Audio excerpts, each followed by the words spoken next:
Assalamualaikum warahmatullahi wabarakatuh. Sahabat seiman yang dirahmati Allah, kali ini kita akan menyelami kisah luar biasa dari salah satu sahabat Nabi Muhammad SAW yang dikenal dengan keberanian, keteguhan iman, dan pengorbanannya dalam membela Islam. Dialah Zubair bin Awam, sang hawari Rasulullah, penjaga setia Nabi yang gagah berani. Lahirnya sang pemberani. Zubair lahir di kota Mekah pada tahun 594 Masehi, sekitar 28 tahun sebelum hijrah. Ia berasal dari keluarga mulia Quraisy, keturunan langsung dari Abdul Muttalib melalui ibunya, Syafi'ah binti Abdul Muttalib, yang juga merupakan bibi dari Rasulullah SAW. Sejak kecil, Zubair telah dididik dengan keras dan tegas oleh ibunya. Syafi'ah bukan tipe ibu yang lembut manja. Ia ingin anaknya tumbuh menjadi lelaki tangguh dan berjiwa kesatria. Jika Zubair melakukan kesalahan, ibunya tak segan memberi hukuman agar ia belajar arti disiplin dan keberanian. Banyak orang di Mekah menganggap didikan Syafi'ah terlalu keras, namun Syafi'ah menjawab, "Aku ingin anakku menjadi pemberani dan pemimpin umat, bukan pengecut yang mudah menyerah." Didikan inilah yang membentuk karakter kuat Zubair hingga dewasa. Iman di usia muda. Ketika Islam mulai disampaikan secara rahasia oleh Rasulullah SAW, Zubair baru berusia 15 tahun. Namun tanpa ragu sedikit pun, ia termasuk di antara orang-orang pertama yang memeluk Islam. Keputusan itu membuat pamannya murka. Ia ditangkap, diikat, dan disiksa agar meninggalkan Islam. Namun Zubair berkata tegas, "Aku tidak akan kembali kepada kekafiran setelah Allah menunjukkanku kepada kebenaran." Siksaan tak membuat imannya goyah, justru semakin memperkuat keyakinannya kepada Allah.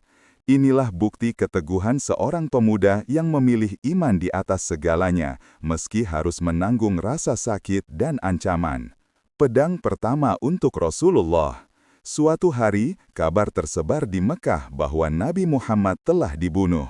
Tanpa pikir panjang, Zubair segera menghunus pedangnya dan berlari mencari Rasulullah. Ketika akhirnya ia menemukan Nabi dalam keadaan selamat, Rasulullah tersenyum dan bertanya, "Mengapa engkau menghunus pedangmu, wahai Zubair?" Zubair menjawab, "Aku mendengar engkau dibunuh, wahai Rasulullah, maka aku datang untuk membelamu." Sejak hari itu, Rasulullah SAW memberikan gelar kehormatan kepadanya. Hawari Rasulullah artinya pembela dan pengawal setia Rasul. Itulah awal dari perjalanan panjang seorang pejuang yang tidak pernah gentar di medan perang. Peperangan demi Islam. Dalam Perang Badar, pertempuran pertama umat Islam melawan kaum Quraisy, Zubair tampil gagah dengan jubah kuning dan pedang terhunus. Ia termasuk di antara pasukan kecil Muslim yang hanya berjumlah sekitar 300 orang melawan 1.000 pasukan musyrik. Namun di medan itu, Zubair menunjukkan keberanian luar biasa. Ia mengalahkan Ubaidah bin Sa'id, salah satu pendekar Quraisy paling ditakuti. Rasulullah SAW tersenyum penuh bangga melihat keberanian sahabatnya itu. Dan sejak hari itu, Zubair selalu menjadi ujung tombak dalam setiap peperangan, Uhud, Khandaq, Khaybar, Hunain, hingga Yarmuk. Misi rahasia dan keberanian intelektual. Bukan hanya kuat di medan perang, Zubair juga dikenal cerdas dan penuh taktik. Dalam Perang Ahzab, Rasulullah SAW pernah memintanya untuk menyusup ke benteng Bani Quraidah, suku Yahudi yang saat itu berkhianat kepada umat Islam. Tanpa ragu, Zubair masuk ke wilayah musuh sendirian pada malam hari, mengumpulkan informasi penting dan kembali dengan selamat. Rasulullah pun bersabda, "Setiap nabi memiliki hawari, dan hawariku adalah Zubair bin Awam." Keberaniannya bukan hanya di ujung pedang, tetapi juga dalam mengambil risiko untuk menjaga keselamatan umat Islam. Pemimpin di medan perang. Dalam Perang Hunain, pasukan Muslim sempat goyah karena serangan mendadak. Namun Zubair berdiri tegak, mengayunkan pedangnya sambil meneriakkan takbir, membangkitkan semangat pasukan yang sempat mundur. Ia juga berperan penting dalam Perang Yarmuk melawan Kekaisaran Romawi. Meskipun jumlah musuh jauh lebih banyak, Zubair dengan keberanian luar biasa menembus barisan Romawi bersama pasukan kecilnya. Strateginya cepat, berani, dan penuh keyakinan menjadi kunci kemenangan besar umat Islam di Yarmuk.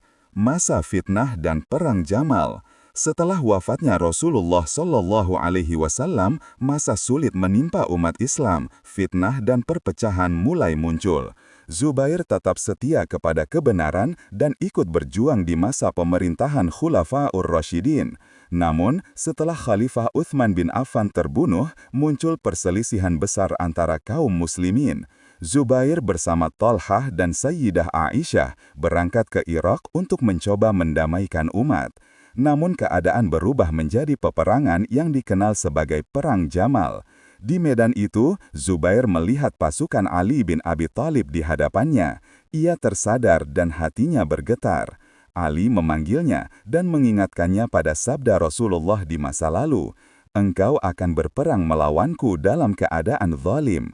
Mendengar itu, Zubair menangis dan berkata, "Demi Allah, aku tidak ingin berperang melawanmu, wahai Ali." Ia pun mundur dari pertempuran dan bertekad kembali ke Madinah. Namun di perjalanan, seorang Khawarij bernama Amr bin Jarmus berkhianat dan membunuhnya ketika Zubair sedang sholat. Pedang yang dulu ia gunakan untuk membela Nabi, kini terletak di tanah dalam keadaan berdarah. Duka dan penghormatan. Ketika kabar kematian Zubair sampai kepada Ali bin Abi Thalib, beliau menangis terseduh dan berkata, "Berita ini amat berat bagiku. Pedang yang selama ini membela Rasulullah, kini terhunus terhadap sesama muslim, dan kini telah terhenti di tangan pengkhianat." Ali memerintahkan agar pedang Zubair disimpan sebagai simbol kehormatan. Ia menundukkan kepala penuh hormat mengenang sahabat sejatinya itu. Warisan keberanian dan iman. Zubair meninggalkan warisan yang tak nilainya, bukan harta, bukan kekuasaan, tapi keteladanan. Dari didikan ibunya yang tegas, kita belajar bahwa pendidikan yang kuat membentuk jiwa tangguh. Dari keteguhannya mempertahankan iman, kita belajar bahwa keyakinan sejati tak tergoyahkan. Dari keberaniannya membela Rasulullah, kita memahami arti loyalitas dan pengorbanan. Dan dari akhir hidupnya, kita belajar betapa pentingnya menjaga persatuan umat agar tidak terulang luka yang sama di masa depan. Sahabat seiman, itulah kisah Zubair bin Awam, sahabat mulia yang berani, setia, dan penuh pengorbanan. Semoga kita bisa meneladani keberanian dan keikhlasannya dalam membela kebenaran, walau dunia menentang. Wassalamualaikum warahmatullahi wabarakatuh.